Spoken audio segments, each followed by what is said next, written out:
Welcome back, ladies and gentlemen, to game number 2 of this best of 3 semi-finals of Go4SC2. Spawning up in the top right hand position of Overgrowth, we have the Green Terran player representing Alien Invasion, Lillekanin. And his opponent down to the bottom left, the Red Zerg representing Team Dignitas, Tefel. So, Tefel opening pool first, yet again. We saw this from him in game number 1. Slightly unorthodox. Most Zerg players still go for 15 hatch. Meanwhile, Lillekanin, he's, again, getting down that gas after starting the barracks. A very normal, very meta opening in terms of TvZ. Now, I want to touch a little bit on game number 1, because we saw Tefel go Roach Hydra. Tefel hadn't seen that it was a mech build when he went Roach Hydra. He just went for it. It was just like, yeah, Roach Hydra is what I'm going to do. It's a good build. I like Roach Hydra. I do it pretty much every game, any matchup. So let's stick with it. He then moved out at about 12 minutes 45, 13 minutes, and was just like, I have stuff, and quite a lot of it. And frankly, Lillekanin, you do not. You do not have things to defend against the swarm. And it may seem like I'm making a really dumb analysis saying things and stuff. But that's really what it came down to. There was just so much. Tefel was over double his opponent's army supply. That's what's really important. So, quick expansion coming down. Reaper about to pop out as well. Tefel's Overlord going to see all of this, know what's coming from his opponent, but really it's nothing too scary. Tefel, he's got the Queen out early as well, and I did touch on this. And basically it allows him to defend against that Reaper a bit better. So, this is all fairly normal, fairly safe.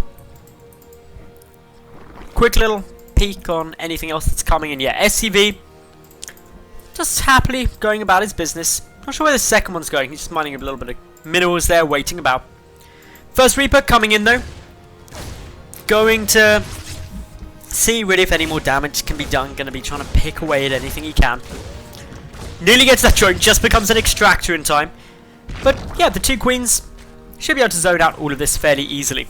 And remember, I did say in game number 1 as well, and I don't mean to repeat myself too much, but it is quite an important point. 15 pool into a 15 hatch isn't too much of an economic hit, because you still get the lava production from the queen, which is always worth thinking about. One drone here, transferring in a very dangerous time. He may actually go down, does get taken. Now it's just a nice move by the Reapers. They're going to try and get a second drone there. Will get it. Getting 2 drones is actually really good, especially if you don't lose a Reaper for it. So that's always important. Otherwise, really not that much coming down on Tefel's side. He's just got the 1 gas, adding in the second one now. Wouldn't be at all surprised to see him drop down a Rotron and an Evo chamber. Meanwhile, Lillekanin, he's still saying, you know what? I want my star pop. I want my third CC. He's playing pretty much the same build that he did in map number 1. And that's an interesting decision by him, because map number 1, Tefel really just countered it hardcore. Perhaps Lillekanin not expecting another big Roach Hydra play, but as you can see, 1 Evo, 1 Rotron, yet again from Tefel. It delays his third, without doubt, but hey, he's safe. He's really secure against this. He doesn't have to panic that he's going to die to something imminently. I think what would be a great minor adjustment for Lillekanin is just trying to be a bit more aware of, or a bit more scout heavy on exactly how many roaches Tefel's pumping and when. Because in game number 1, Lillekanin, he got Thors out but didn't really have many tanks. And that's what really hurt him in trying to defend against that roach heavy composition.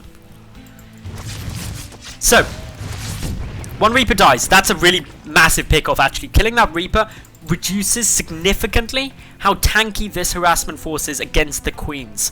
And they're the kind of cornerstone, the foundation of Tefel's defense up against this harassment. +1 is being researched yet again. That's the missile attack, not melee we so often see in, obviously, ZVT. And so Tefel again going to be looking and gunning towards that Roach Hydra tech that he so loves and knows so well. The Banshee is on the field. Oh no, actually it wasn't. Whoa, okay. No Banshee this time. I just kind of assumed that was coming, but yeah. No Banshee, instead a bit of a drop up. Hellions will now breach the main, completely circumventing the wall off at the natural base, and they get a fair few drone kills. Up to 7. 51 to 40 workers total right now, but with the roaches coming back to the main, this should be protected, and the damage, while nice, was in no way catastrophic to what Tefel's trying to achieve. Cute little move here, using the Overlord to spread a bit of additional creep, just to get that creep highway going, that quick reinforcements. And this is going to aid Tefel in trying to defend his third to his main from these drops. What's also good is just the overall split of the roaches. Against Hellions, 3 roaches and 2 queens are more than adequate at stopping that from really doing anything. It's a lot of damage. Tefel's already happily stacking up drones, getting a decent income here. Needs to actually realise they're there. There we go. Sets them back to mining. Good little drones. But yeah, this is all a very normal game from Tefel, who is continuing to pump more roaches out. Looks to be heading towards that timing yet again. The most significant difference is, unless I'm mistaken, there is no Hydralisk Den in this game. This is just roaches. Could go for a 2-1 timing.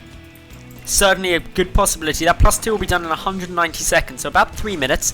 Just after the 13-minute mark, when we saw that same timing come down in game number 1.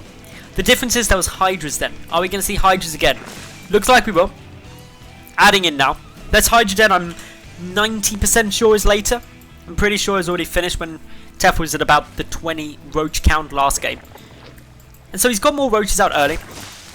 Transferring a couple of drones there into the additional gases. Going to need that additional gas to fund the much more gas expensive Hydralisks.